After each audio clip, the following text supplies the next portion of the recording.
Get ready to hear the truth about America on a show that's not immune to the facts with your host, Dan Bongino. Folks, we're approaching a very, very dangerous time. I can't say this enough. It is now absolutely critical that we fall back on basic principles, because if we don't have basic foundational principles and God-given rights respected by everyone in the country, we don't have a country, we have a suggestion of a country. And suggestions of countries have failed throughout human history, and that's not good enough right now.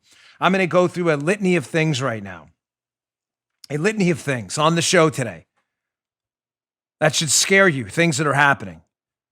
Tech tyranny, lists being created of people, targeting of people, and liberals and their media allies never letting a crisis go to waste, rather than us on the conservative side being interested in solving the crisis.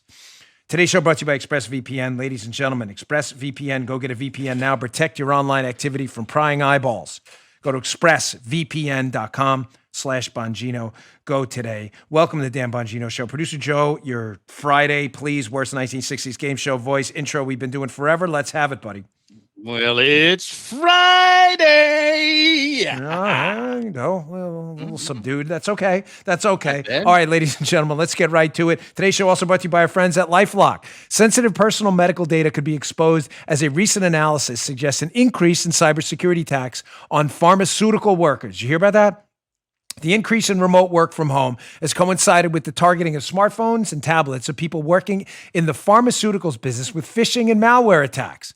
It's important to understand our cybercrime and identity theft are affecting our lives. I had my identity stolen. It was a total disaster. Every day we put our information at risk on the internet, and cyber criminals around the world keep finding new, inventive ways to steal our identities. You could miss certain identity threats by only monitoring your credit. That's why we have LifeLock.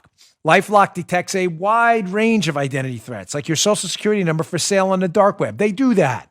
If they detect your information has been potentially compromised, they'll send you an alert. I get texts on my phone. I have it for me, my wife, my kids, everyone. Listen, no one can prevent all identity theft or monitor every transaction, every business. But LifeLock can see threats you might miss on your own. Join now and save up to 25% off your first year. Take advantage of this opportunity. Go to lifelock.com/Bongino. That's lifelock.com/Bongino today. Get 25% off. Secure your identity for you and your family. All right, Joe, let's go. So, ladies and gentlemen, I can't warn you enough. We are approaching a very dangerous time. The Rahm Emanuel hypothesis of how the Democrats should operate, we should never let a crisis go to waste, is now being hoisted on our backs full time, and it is extremely dangerous. What am I talking about? I want to address two things specifically today, and I want to address some potential solutions. Just make sure, because I don't want to leave you on a bad note on Friday, but first, expect the left and their media allies from this point forward to double down on totalitarianism and cancel culture. They're the same thing. They're no different. Cancel culture is a nice, cute way of saying we embrace totalitarianism and Soviet-style tactics. It's putting lipstick on it. I'm sorry. That's all it is. Anyone telling you otherwise is lying to you because they want to weaponize or de-weaponize words. So I want to address that first. Then I want to get into how the normalization of political violence over the course of the last 4 years during the Trump administration has led to a very dangerous spot, a spot we are not going to join in on, never have and never will. Ever. First, what am I talking about with cancel culture and the national suicide we're about to walk into as we embrace totalitarian tactics to crush the free speech of others?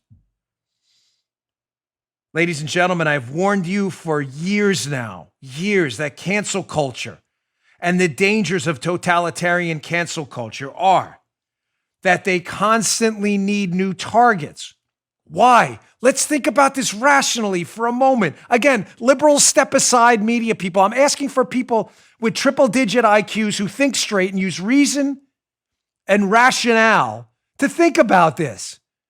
When you cancel people as targets, whoever they may be, I want to cancel conservative politician Joey Bag of Donuts because he posted on Twitter he supports Trump. Get him off Twitter. Get him off YouTube. Get him off Snapchat. Get him off TikTok, whatever it may be. They're effectively canceled.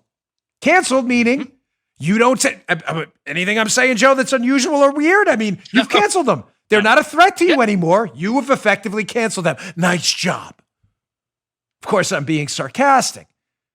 Well, the problem with that is in order for you to maintain your cancel culture power, and don't think for a second there isn't power in cancel culture. There is. Oh, and the people and the totalitarians throughout human history who've used their power to cancel people and throughout history to torture, maim, and kill people and politically imprison them, which has happened throughout regimes in the past, they love that power. If they didn't, they wouldn't keep doing it. Reasonable? Reason? Rationale? If they didn't like what they were doing, they would stop. But they don't. Joe, any of this crazy? Nah, man, we're doing good so far. Okay, thank you. I'm just, as the audience ombudsman, I'm just checking. If you didn't like canceling people and didn't thoroughly embrace the power you had, you would stop doing it. But they keep doing it. And by canceling people, as you put people on the canceled shelf, you have to find new people because you enjoy the experience of canceling people. And what happens? Revolutions always eat their own when they don't have basic foundational principles. I'll get to that in a minute too, in my second segment here. Don't forget this. Never forget this. Unprincipled revolutions throughout human history have always eaten their own. And totalitarian cancel culture is entirely unprincipled. It is not done because any rules are followed. It is done because people enjoy the power of torturing people into deplatforming and non-existence in the public space. No, Dan, it's based on some. The principle is what? People should be kicked off Twitter if they say things I disagree with? Really? How come the Chinese government's not been deplatformed from Twitter? How come they haven't been deplatformed despite going out and talking about the imprisonment of Uyghurs due to their religion? How come the Ayatollah and the Iranian Death to America crowd has not been deplatformed from Twitter despite threatening national genocide? How come? What's your principle there? What's your genocide's okay, but supporting Trump is that's your principle? I mean, I'm just checking. No, you don't have any principles. You're frauds. Unprincipled revolutions always eat their own because they always need new targets. And as you cancel people, those people start to turn on themselves as they need new targets. You see the Portland mayor, Ted Wheeler, radical leftist. I thought he was in with your principles, right? Excuse me, folks. Having a bit of a tough time this morning. I feel okay, I promise. Did you see the Portland mayor, the video of the Portland mayor being attacked at a restaurant? He's a leftist. Why? Because unprincipled revolutions always eat their own as people embrace the power of attacking and canceling others. And as you run out of targets, you eventually have to turn inward for new targets. And then you get afraid you might be a target. So you preemptively attack someone else to make sure you're not a target too. Ladies and gentlemen, this may be some deep stuff, but it is damn well true. And if you are any bit of a student of history, you know exactly what I'm telling you. And you know the accuracy of it. Here's what I'm talking about. Let's get to story number one, foxnews.com. Michelle Obama, very powerful figure.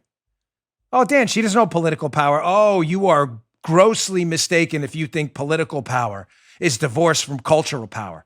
This is a woman who is First Lady of the United States, who has a massive influence on our culture. Don't dare sell that short. She has real power, cultural power. Fox News. Michelle Obama calls on the tech giants to permanently ban Trump. Now is the time for Silicon Valley companies to stop enabling the monstrous behavior. That's Michelle Obama. This is a former First Lady of the United States with massive influence over our culture, encouraging tech platforms to ban the President of the United States. What did I tell you about when we opened up? Warning, danger. Danger zone for you Lost in Space fans. I know I'm afraid that thing may be like, yeah, I don't say anything anymore. I'm like, seriously, can't even say the Jeopardy sounder. We are in a real danger zone. You have a former First Lady of the United States essentially calling for and the weaponizing of her cultural power to silence someone whose ideas she doesn't agree with. Oh, I got a lot of these today. The left never lets a crisis go to waste, and they've seen one now. And instead of trying to make this country better and solve the crisis we're in right now, and it's a bad one, lost a Capitol Hill police officer. I'll mention that in a moment as well. They want to leverage this like any good totalitarian would. And I don't mean good morally. I mean good in that they're skilled at what they do. Story number 2. Gosh, talk about a slippery slope. This could run down. This is a ball larded up with grease down a slippery slope. Washington Examiner story. These will all be up in my show notes today. My newsletter is the show notes, bongino.com/newsletter. If you want to access the newsletter, you can subscribe free, bongino.com/newsletter. We'll email you this stuff every morning. Anna Giaritelli, Washington Examiner. Top Democrat urges TSA and FBI to put Capitol rioters on no-fly list. Again, you want to talk about a slippery slope? We talking about the rioters here? Or are we talking about anyone who showed up in Washington, D.C.? What about the overwhelming number of people who showed up there and actually did protest peacefully? Which is an American institution, peaceful protest, is it not? Or is that only for the left? Yeah. Are they on a list now too? You don't think this is dangerous? You don't think this can come for you later? You don't think the mayor of a small town or a bureaucrat in the TSA or FBI, whether you align with their political cause or not, if they deem you to be a threat to their political interests, couldn't put you on a list later? We sure we want to go down this path?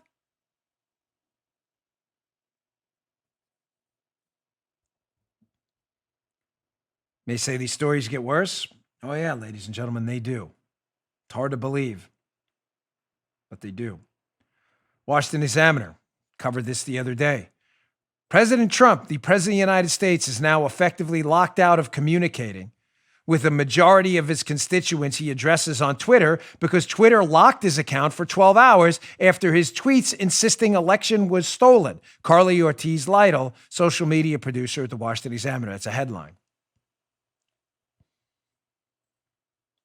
I'm not sure about that accuracy of that headline. He was locked out. If that may be Twitter's reason, I'm not knocking the author of the piece. But in the piece, he also told the protesters after the incident at the Capitol that broke bad, really bad. He also told the protesters to go home, but Twitter thought that it would be an interesting public policy to lock him out while allowing the Ayatollahs and the Iranian regime to basically chant death to America and use their platform to call for genocide. That's a principle, guiding principle for Twitter, or that's just a political attack on their platform to cancel people they don't like? Well, ladies and gentlemen, because I can't stand Twitter, because I believe it's a company run by far left radical lunatics, and I don't believe it's a legitimate business. I believe Twitter is a political activist forum first and a business second. That is my opinion about Twitter's business model. They care more about radical totalitarian politics than they do about their actual business model. How they have shareholders and are a publicly traded company, Twitter, is absolutely bizarre to me. How there hasn't been a shareholder revolt around their ridiculous business practices.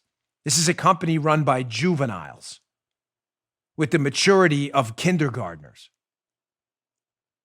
So, because they wouldn't allow President Trump's statement, the President of the United States, on their platform, I put it up on my Twitter account. Well, I was promptly locked out of Twitter myself. As you can see this article up on the wrap. Headline's a little interesting. You'll have to read it on YouTube for my audio. Read it on our Rumble account. Because some of the language in the headline wouldn't be appropriate for terrestrial radio or digital podcast where families are listening. The wrap. Fox News' Dan Bongino won't return to Twitter after suspension. Afterwards. Check out the video, rumble.com/Bongino. Don't watch it on YouTube. YouTube's part of the Tech Tyranny Brigade. Forgive me for that slip there. It sadly has become habit. That's how much of a monopoly they have. I will not be returning to Twitter, ever. They thought it was a good practice to lock me out. Let's see how that works out for you. I've locked myself out.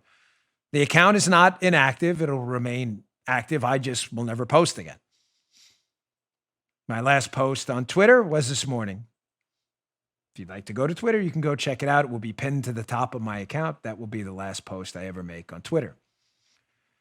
Twitter profits off high-profile accounts like mine with nearly 3 million followers. They profit off the information I put up there that people share and then exchange. You won't profit anymore from my posting. Account's not closed, but there will be no additional posts.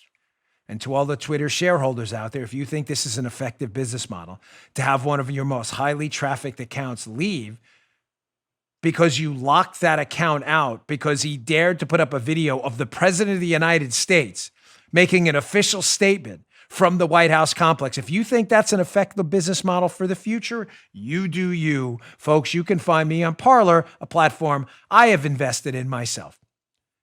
I will be there. My handle is @DBongino. Just put @DBONGINO at parler.com, PARLER.com, and you can follow me over there where I will be making posts and where we actually respect free speech, that of people we politically disagree with too, because we're not hypocritical, ridiculous frauds like Twitter. So Twitter, you can take that and jam it right up your wazoo because I am absolutely done with you. You will not see me again. Let's not make the whole show about me, even though it's my show, because sometimes I can, obviously it's a situation I know about personally because it's about me. There's actually more. And this is the warning segment. We are approaching an extremely dangerous time. It is now critical we fall back on basic foundational principles which the left and the media has entirely abandoned. Let's go to the next story. John Solomon's Just the News website. Headline, we'll see you in court. Senator Josh Hawley says after his publisher cancels publication of his upcoming book. Simon & Schuster, quote, cannot support Senator Hawley after his roll-em-up became a dangerous threat to our democracy and freedom, the company said in a statement. So we're now book burning now. What? We're now back to book burning. Folks, listen, let me get the argument out of the way first. Oh, because liberals, oh yeah, Joe. Oh boy, we're in the book burning stage now. Scary. Yeah. Way beyond scary. It was scary a couple of days. Now it's like, what did I say to you? I said I hope I'm wrong. I said this a couple of days ago, but I'm telling you, this is just the tip of the iceberg. We're now book burning now.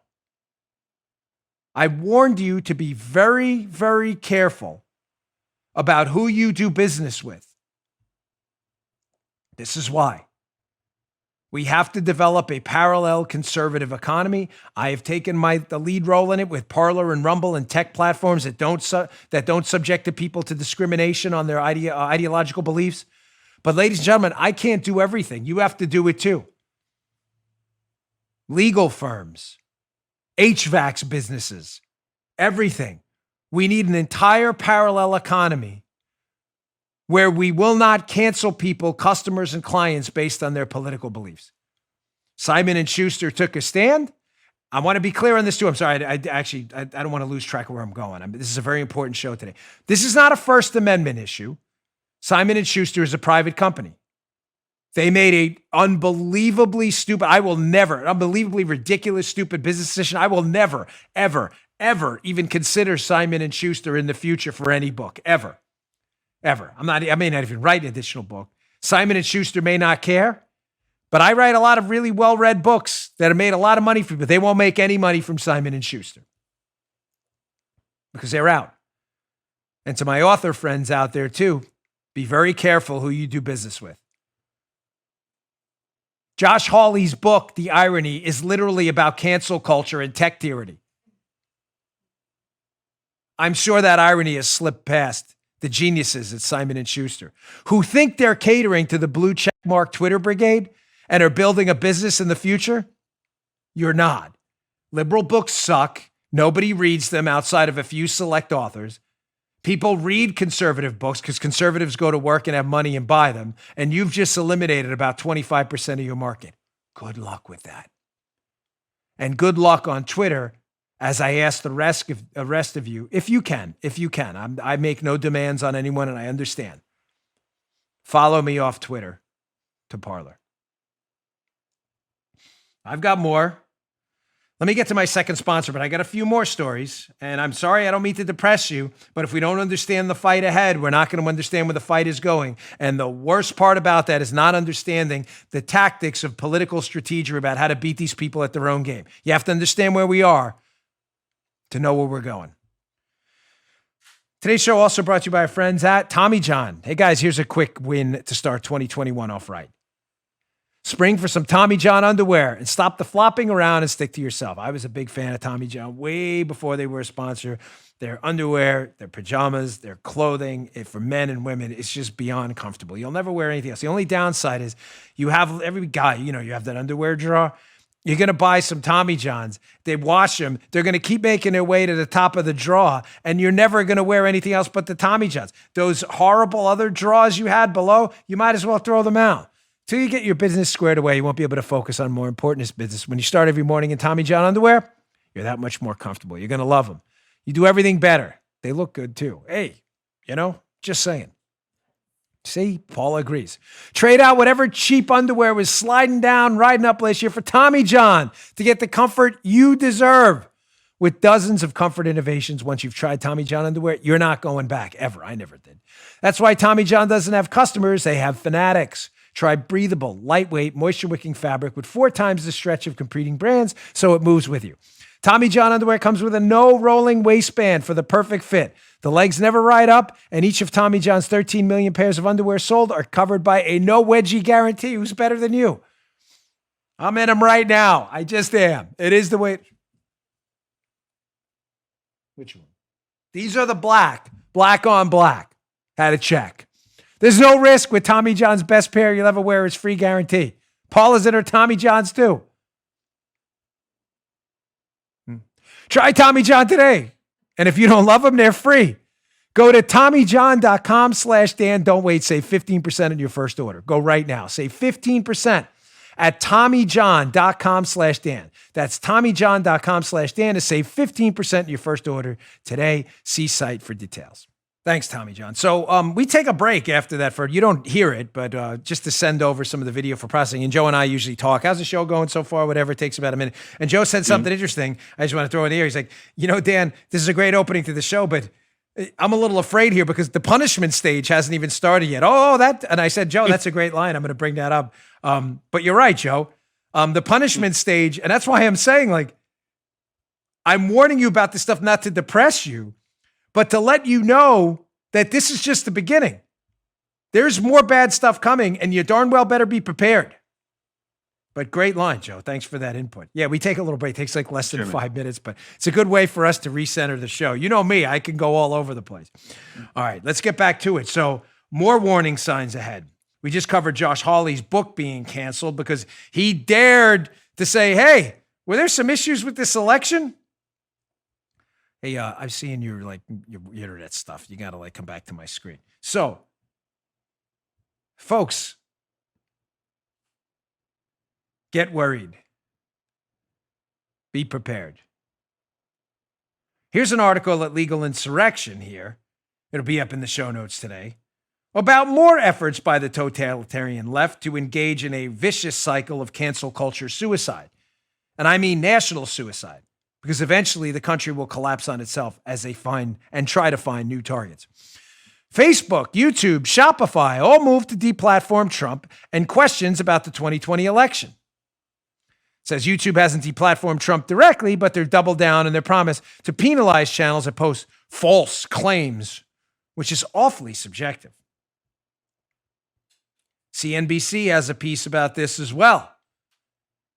You dare to question the election, the potential for election fraud? Oh, we'll continue to do that with YouTube. And I don't give a damn if YouTube cancels me or not, because I'll be canceling YouTube and Facebook eventually as well. I've got a strategy. Don't you worry. Twitter's already gone. See you, done over there. But I'm not kidding. I'll be exiting them at some point in the future, too. Just got to wait for some things. But here's CNBC. YouTube says it will move more quickly to suspend channels posting videos claiming widespread voter fraud. YouTube suspended. I don't care. I've told you will only make Rumble more powerful. It's the whole Obi-Wan Kenobi theory. You think you can, what strikes at you will only make me more powerful, Vader. There's nothing you can do to me. Nothing. We are building an entire parallel economy that profits from your stupidity. I have said over and over, you may laugh at this, but it's true.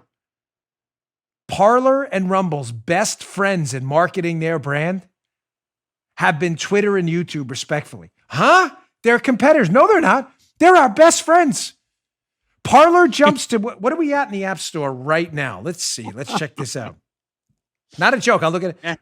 Yeah. Okay, great. Yeah, so right now, let's see where we are. Parler was like 100 in app downloads. We're here. Here's my phone. We're number 11. We're the 11th most downloaded app right now in the entire country because Twitter is deplatforming conservative users. That you're making us all rich at Parler one day. One day when his company, goes public or whatever, one of these days, you're making everybody rich at Parler. You're our best friends. YouTube, we're going to censor your video. Really? We'll just take the video, put it somewhere else. People aren't stupid. They'll go find it. We'll put it on Rumble. They're our best marketing friends because they're so stupid. That's why I cannot believe these companies, Alphabet, who owns YouTube and Google or whatever it may be, and Twitter are publicly traded, and they have shareholders who aren't like, so people are giving us free content we profit from, and we're kicking them off in droves. These are supposedly the smart people. And our competitor, Parler and Rumble, their traffic is up 10-fold, 8-fold, 20-fold, and 100-fold as we kick people off who go and post over there. Huh? These are supposedly the smart people. So I tell you to ban my channel. I don't care a whit. I will make a press story out of it and use it to advertise my channel on Rumble, where we have more subscribers than we have on YouTube. We now have on Rumble, again, I do this during the show, so I don't think I'm making this up. We now have on Rumble 901,000 compared to our 700,000 subscribers on ScrewTube. How are you hurting me? You're not hurting me at all.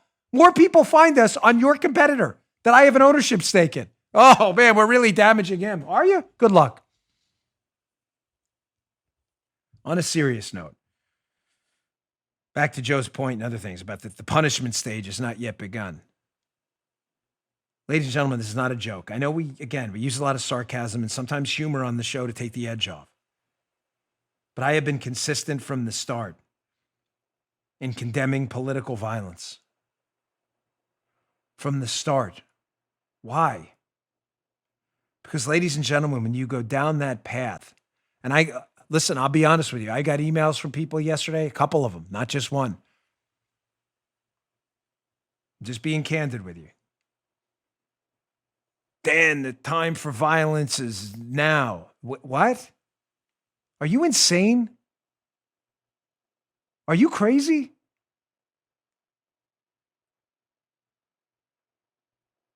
Why do you think that? Where do you think that's going to go? Have you thought this out?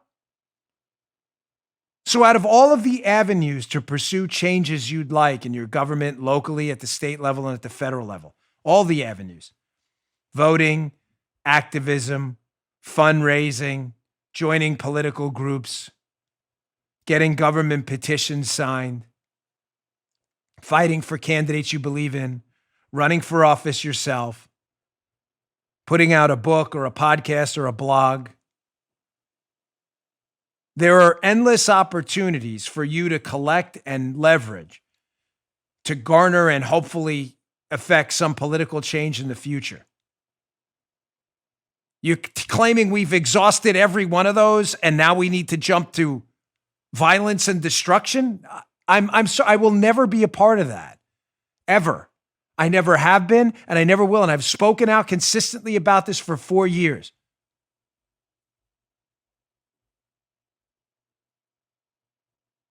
Political violence, ladies and gentlemen, is never a pathway to long-term change. It isn't.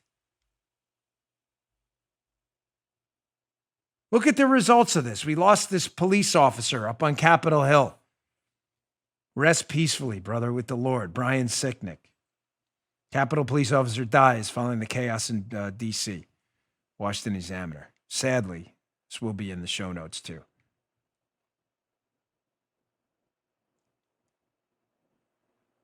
People died up there. There was a woman who died too, who was shot by Capitol Hill police officers.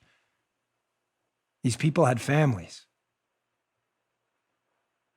This isn't a joke.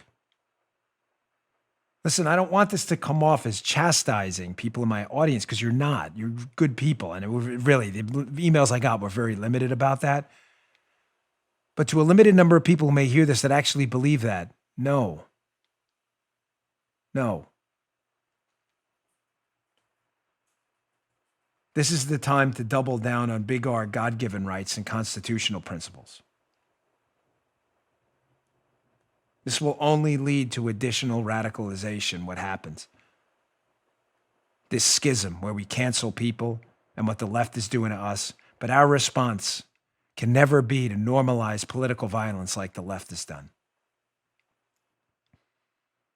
We need to fall back on things that have worked throughout the 200 plus years of this great country. Despite all its failures, we have had tremendous successes, more than any other collective group of human beings in human history. No one has managed to build what we build in the United States right here and right now. You live in the wealthiest country in the history of humankind, the most benevolent, heroic, patriotic place that everyone in the world wants to go. Despite all of our shortcomings, you are still here alive right now in the greatest place on earth, the most innovative, prosperous, and free place on earth. Hopefully we can keep that. And that's why I'm warning you about what's ahead, because you have enemies of liberty all around you. But this isn't the time to use air tactics. This is the time to resort on tactics that have worked for 200 years. Bedrock principles: free speech, free assembly, freedom of religion, the right to defend yourself. By the way, it should never be taken away. The right to defend yourself against violence. But folks, the other side hasn't been principled here. Here's what I mean. And I said this before, and I'll reiterate this again, because it's critical you understand this. Unprincipled revolutions always, always, always eat their own. You know why? Because there's no emergency brake. There's nothing to stop them from eating their own. Think about the contrast that's always spoken about in history books between a relatively unprincipled revolution and the French Revolution, where eventually, the insiders themselves were subjected to the guillotine. As I always say, famous last words in the French Revolution as the guillotine was about to come down on your head. Famous last words were, "Wait, I thought I was on your side." There are no sides in an unprincipled revolution, because principled revolutions create sides. I'm on the side of freedom and liberty, and you're not.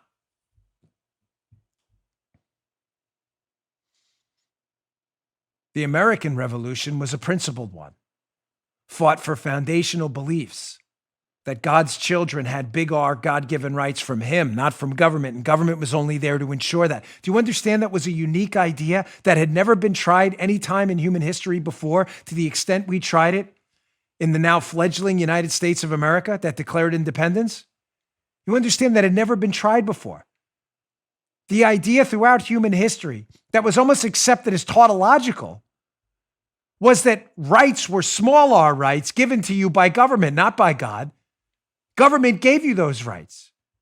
The new idea we tried was that no, those rights were granted to you by God, by your creator, and that government was only there to ensure the protection of your God-given rights.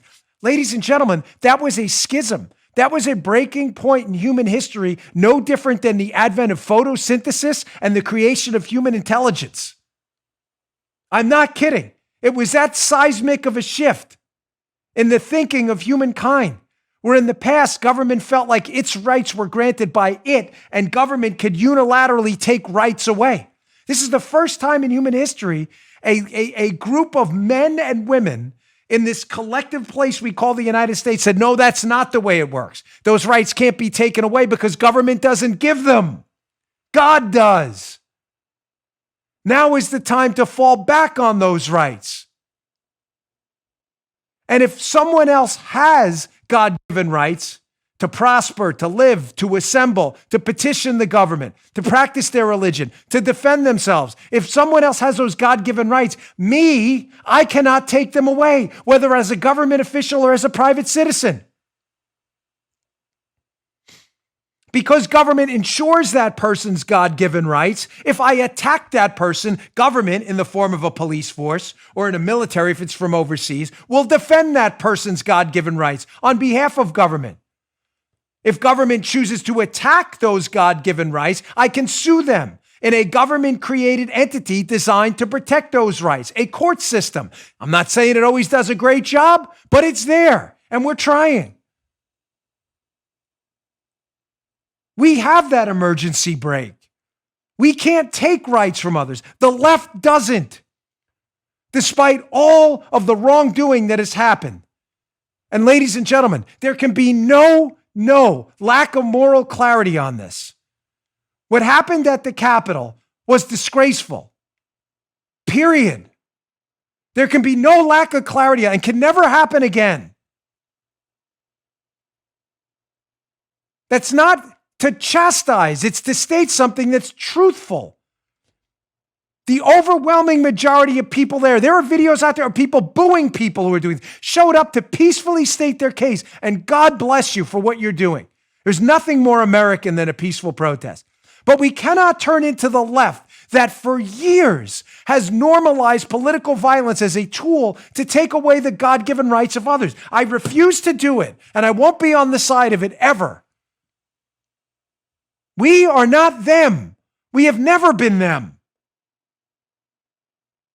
There is an emergency brake on our behavior. We don't engage in political violence because it takes away the big R God-given rights of others. And if you believe you have big R God-given rights, you believe your fellow citizen has them too, and you're a hypocrite to try to take them away. Disagree all you want. There's nothing better than peaceful protest and an American history of civil disobedience. But not that. This is what the left does because they don't believe in big R God-given rights. I'm going to show you some video here because it's important we see this again, where this goes if we embrace their tactics.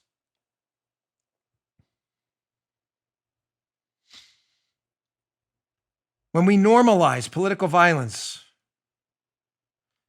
ladies and gentlemen, it leads others to believe this is productive. If we normalize it and excuse it, it'll do what it'll lead to an outcome that happened on the left, where people showed up and burned cities down. The media incentivizes behavior, sometimes called for it, politicians. And it led others on the left to believe this behavior would lead to productive outcomes, which led to what? A downward spiral of more riots, more death, and more chaos. We can never, ever go there. So normalizing political violence, one, leads to malicious incentives that leads others to believe this is productive. It's not. Second, normalizing political violence spurs revenge. And you have an endless cycle of violence where you attack me. It hurts. And the only cure for my hurt is to attack you back. And if you live through that, it incentivizes your kids to attack my kids, which incentivizes my kids to attack your grandkids, which incentivizes my grandkids to attack your grandkids, which then incentivizes back my great-grandkids to go after your great-grandkids. You think this is productive? Generations engaged in counterproductive destruction while simultaneously hoping it leads to a prosperous outcome? Those two things will never happen. We can never, ever normalize political violence. Ever. Look at this video. If you think I'm making up that the media has normalized political violence and basically winked and nodded to people on the left that this is okay, it'll lead to productive outcomes, which has only led to more destruction. Check this out. I argue to you tonight, all punches are not equal, Morally, in the eyes of the law, yes. But in the eyes of good and evil, here's the argument. They are strictly principled anti-fascists. And what they see in the Trump administration and what they see happening in this country, they see the neo-fascism that we see. And they've taken a principled stand to stand against white supremacists and white nationalists wherever they may show up. It says it right in the name, Antifa, anti-fascism, which is what they were there fighting. Listen, there's no organization is perfect. There was some violence. I think that a lot of people recognize that when pushed, self-defense is a legitimate response to white supremacist and neo-Nazi violence. The problem is to equate the violence in reaction against bigotry with the bigotry itself is to misunderstand the fact that when you go to cancer treatment, the radiation is tough treatment, but it is meant to remove the cancer. There's a group of anti-fascists called the Black Bloc, which do tend to get violent. Their idea is, look, nonviolence hasn't worked, and we are going to try to stop this. But they wouldn't have been there. They wouldn't have been anywhere near there had it not been for the fact that white supremacists, neo-Nazis, were out scaring the living daylights out of most of the people in that town. Thuggishness is thuggishness wherever it comes from politically, and we should be the first to call it out. I disagree. Of course he disagrees. That's Jason Johnson. A really not bright guy who I debated once on a Politicon event, who knew nothing about the topic he was there to debate. It was quite embarrassing. You see where this goes? When you justify political violence, when you think it's a favored political group, you see where this goes and how dangerous this gets? How this turns into an endless cycle of destruction, and sooner or later there's nothing left to destroy, with the intended outcome of what? Creating prosperity in the future through destruction? How exactly do those two values and those two goals align? Please explain that to me. I'd love to hear it.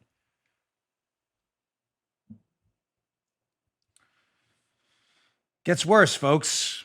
Here are people with followings, again, on social media platforms like Twitter that allow this stuff, apparently because they don't have principles. Here's Sally Cohn, someone I used to debate on Fox News and other platforms, who's a prominent liberal. Doesn't seem to have any principles, the left. Remember, we always have our God-given rights, that emergency brake that prevents us from ever attacking our fellow citizens. They don't have this. But here's Sally Cohn here. It's her own Twitter account. I don't like violent protests, but I understand them. And those wagging their fingers against violent protests need to read up on their American history. May 30th, 2020, during the protests in the streets from BLM and Antifa, which were burning American cities down. Notice the excusing of the violence there. Her words, not mine. I just read them. But interesting, now that we've had this incident at the Capitol, which should never, ever, ever be repeated, and we have to have moral clarity on. It's interesting, now Sally Cohn all of a sudden isn't into violent protests anymore. Here's number two. Interesting. Sally Cohn's had a change of thought because, again, the principles aren't there. These are just political tweets. These aren't principled ones. The mob storming the Capitol right now are neither patriots nor revolutionaries. They are traitors and cowards trying to upend our democracy by force because they fear peaceful change and not getting their way. Interesting how the change of tone depends on what her ideological alignment is with the cause, meaning it's ideologically driven, not principle driven. Shows you the problem with the slippery slope of not having principles, doesn't it? Here's a reporter. Again, these are their own tweets. These are their words, not mine. These are from verified accounts, by the way. These aren't scam accounts or anything else. Here's a reporter by the name of Melissa Chan, her own social media account on Twitter. Seems to be dictating the terms of how we talk about protests. She says, "Hi, I'm an American foreign correspondent here. Just a reminder to my domestic media peers that we don't call them protesters when it goes down like this when we report on other countries. And today, honestly, is kind of a test of your judgment about that, talking about what happened at the Capitol. Don't you dare call them protesters." All right. Interesting, Melissa Chan, because here's another tweet. Hat tip Sean Davis at the Federalist who found this. Here's Melissa Chan's Twitter account. "If you're going to call a few bad apples the cops, then let's call them a few bad apples among the protesters when the violent BLM Antifa protest broke out." Interesting how, again, when you don't have any real principles, the language you use, the attacks you make on your opponents are based purely on what your ideological goals are, not your principal ones, because you're not bedrocked in anything. I've got another video coming up for you. Let me get to my third sponsor here. Just some news also. President Trump has announced he will not attend Joe Biden's inauguration. Mike Pence will be there. So some news today. Interesting. Just came out. I just saw it. Let's get to my third sponsor today, Grove. Folks, listen, since my issues with my health, which have been well documented on my show, sadly, we've gone to a largely organic household, and we've tried to avoid contact with a lot of chemicals. That's my choice for some obvious reasons.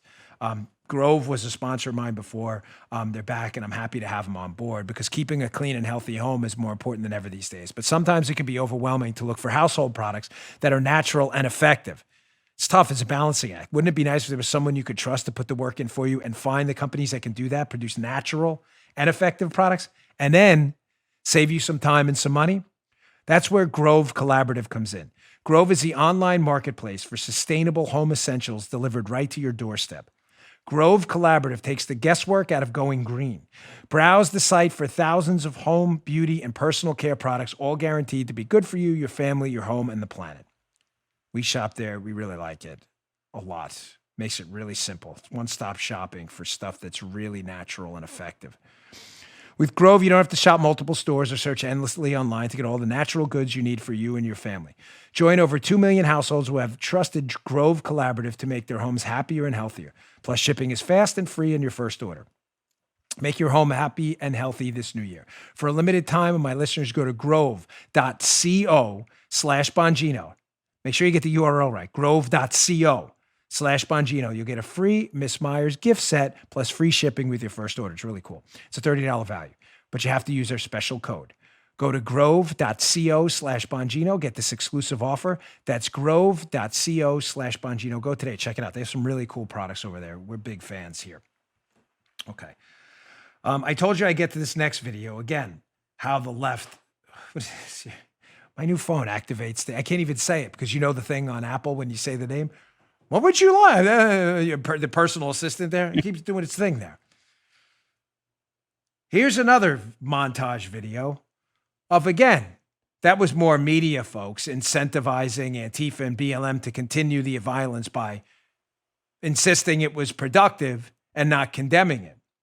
But here's another video. It starts out with Nancy Pelosi when they were destroying statues all over the United States because they thought the destruction of our history somehow would serve as a reminder not to repeat it. Is that the logic there again escapes me, but this is the left, so logic's not really their thing. But here's a video. Begins with Nancy Pelosi disgusting and discussing the disgusting attacks on our statues throughout the country, where she says, people kind of do what they do. Check this out. I don't care that much about statues. Shouldn't that be done by a commission or the city council, not a mob in the middle of the night throwing it into the harbor? People will do what they do. You're seeing behind me is one of multiple locations that have been burning in Kenosha, Wisconsin. Do not get it twisted and think that, this is something that has never happened before, and then this is so terrible, and where are we, and these savages and all of that. This is how this country was started. People get mad and people get sick of it. People are risking COVID to explain to this country that we're fed up. Most of the major movements in American history have started at the grassroots level and at some point have turned into direct conflict with American government. So remember your history before you judge your present. Thuggishness is thuggishness wherever it comes from politically, and we should be the first to call it out. I disagree. There you go. Jason Johnson disagrees again. Hat tip Grabian for those two terrific montages and supercuts there. Tom Elliott does a good job at Grabian. Credit out to him. You see what happens when you normalize political violence? You get a bullhorn and you scream to others, and the message they hear when you normalize political violence is not only is it okay, you'll be celebrated in the media, you'll be covered for, and it's a productive way to get what you want. Which does what? If you're a reasonable, rational person, which does what? Incentivizes more of it. I'm talking about if you're using reason to discuss the ramifications of this. because reasonable people who believe in big R, God-given rights, don't burn down other people's businesses or attack them. They don't. Folks, I want to add this note to yesterday's show. We always do facts here, no matter what. It's important. It matters to my credibility and my show's credibility. We discussed an article by the Washington Times yesterday about a facial ID company that apparently identified 2 Antifa members at one of the rallies. That company is now strongly refuting that. I didn't mention the company's name yesterday. I won't today, but you can read the articles because they're saying we had nothing to do with that. They've been categorical in their denials. So as we up in the show notes today, you need to read both sides of what the story was. Facial recognition company demands Washington Times retract story linking Antifa to Capitol siege. So they've been categorical in their denials that we had nothing to do with this at all. It's only fair to put that out, give you the full story. It's by Mike Bress, breaking news reporter. So please read that story in the Washington Examiner. I think the Washington Times link is that not working anymore? Last time we checked, which probably says that there's been some issues with that story. But the facts matter. Unlike, sadly, other places in the mainstream media, which don't do that kind of stuff. I want to leave you with this, this weekend, because it's been a tough week. I want to leave you with this story and just listen. I'm not into the whole virtue signaling nonsense. It's not my thing, but this has been tough, ladies and gentlemen. This has been a really horrible week. I mean, for me personally, for the country, a lot went on. With me and I sat there this week and watched what was happening and in just total horror. I warned for years about the dangers of this, incentivizing and normalizing political violence, how other people would pick up on this as some kind of appropriate tool to affect change. And I warned you that not only is that immoral and unethical, but it will result in a strategic failure, the likes of which you've never seen before. And that's happening right now. But we are the United States. And again, you've been privileged enough to be blessed by God to live in the most prosperous, freedom-loving country in the history of humankind, at its most prosperous right now. But that freedom, it's not going to protect itself. We need to be vigilant about the things I warned you against. And you need to be very careful in your business decisions, who you do business with going forward. And you need to be very careful in not being dissuaded by a couple of losses and moving back and saying, you know what, I'm just going to retrench. I'm going to worry about me and nothing else. Ladies and gentlemen, this is not the time to fall back and forget the fight for freedom. I know it's been a tough week. It's been a tough year. We've just been through 2 ridiculously hard elections where things did not work out. But I just want you to remember the left never gave up. This is the side that doesn't have guiding principles. We are the side that does. If those principles matter to you, it's time to do, in one respect, to emulate with it. Right after the election of Donald Trump, they were out in the streets with their pink hats on doing their thing. It's time for us to dust off, to get back up, acknowledge we took a tough one on the chin. I know it's not the time for hoorah speeches, but I'd be remiss if I told you, it's over. Nothing's over. Nothing's ever over. I can't say to you enough that Aeneas quote. The victor isn't victorious until the vanquished deems himself so. When you in your head deem yourself beaten and vanquished and declare it so, then you are beaten. But you're never beaten until you personally decide you're the one who's been beaten. I'm not going there. I have a final story I want to address. I covered it last night in the Sean Hannity show, and it's an important one. I've been getting a lot of questions, given my background in law enforcement and public safety with both the NYPD and Secret Service, about the security failures at the Capitol, which were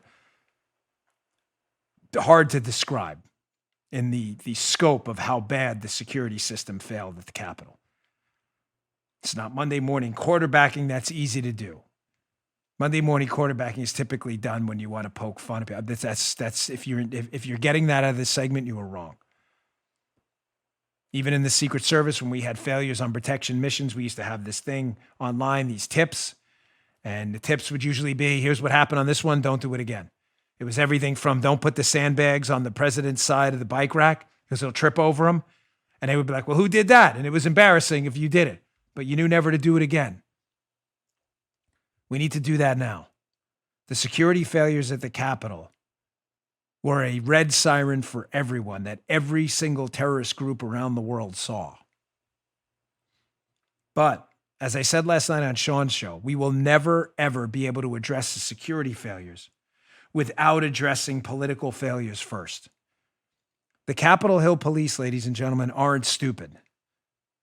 There's 2,300 of them. They have a $500 million budget. That is a bigger budget than the city of Detroit. They protect just a couple of square miles. The city of Detroit protects an entire city, and the Capitol Hill police have a bigger budget.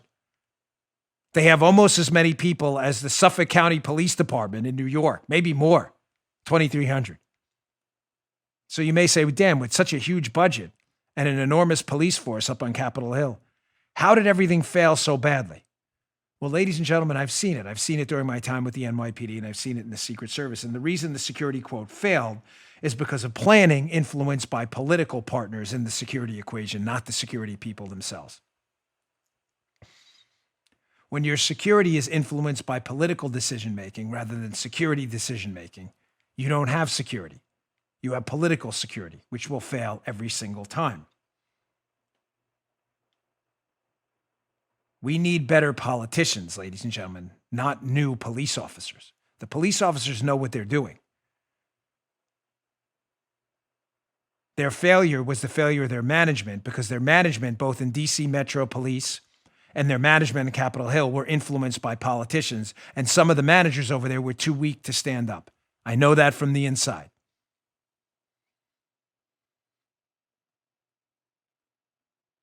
I've been doing these thought experiments over the last few days, and I'd like to do one now. If you think anything I'm telling you is controversial. Dan, 50% of security is political?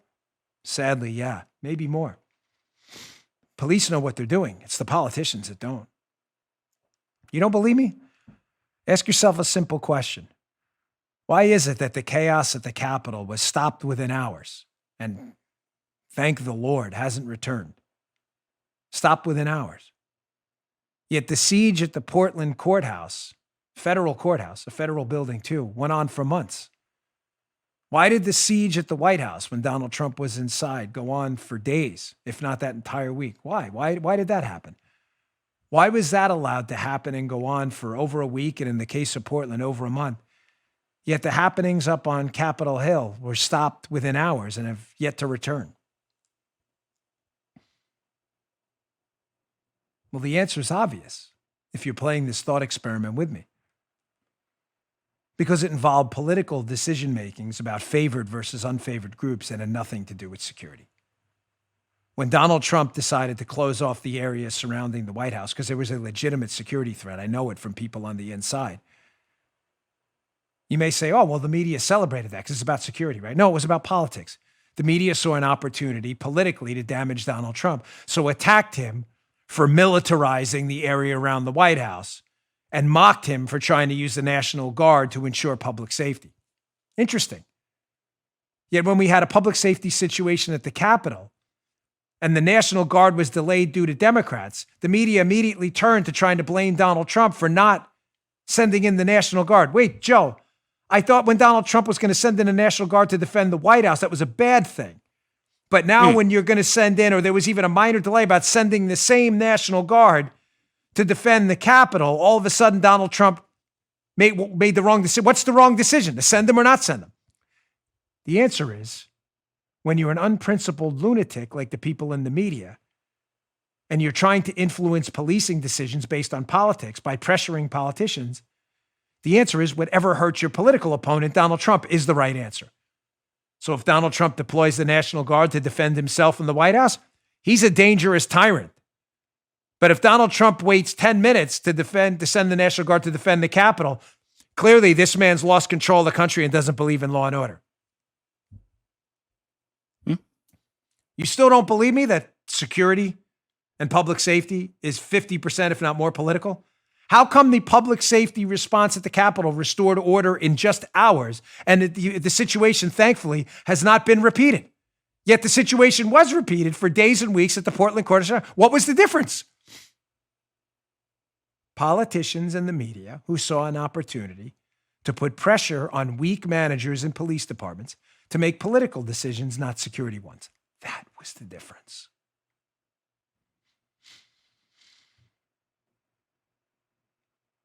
Imagine the carnage that could have been stopped if we didn't treat political violence differently based on the target of that political violence, and if the group committing it was a favored or unfavored group by the media. Imagine the carnage that could have been stopped over the summer.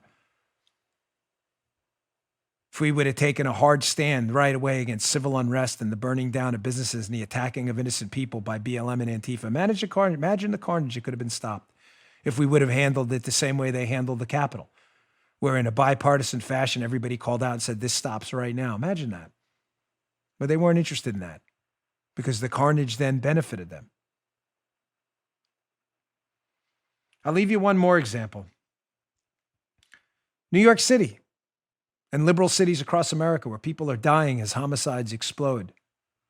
Imagine all those lives that could have been saved if political leaders would have done things differently. I worked in the New York City Police Department. It's the same city. They didn't just randomly bus in millions of criminals to start to commit crime and killing people in New York. It's the same city it was 5 years ago when the crime rates were at historic lows. So what changed? Political power changed. People started forcing political leaders with no principles at all, who hated the police, started putting pressure on weak police managers to make poor public safety decisions that have led to the loss of life. Imagine the carnage that'll be stopped when we swap out political leaders. We don't need changes in policing. We need changes in politics. Folks, it's been a tough week. Let's hang in there. I know that's not easy to say, and I know many of you are upset, and I understand.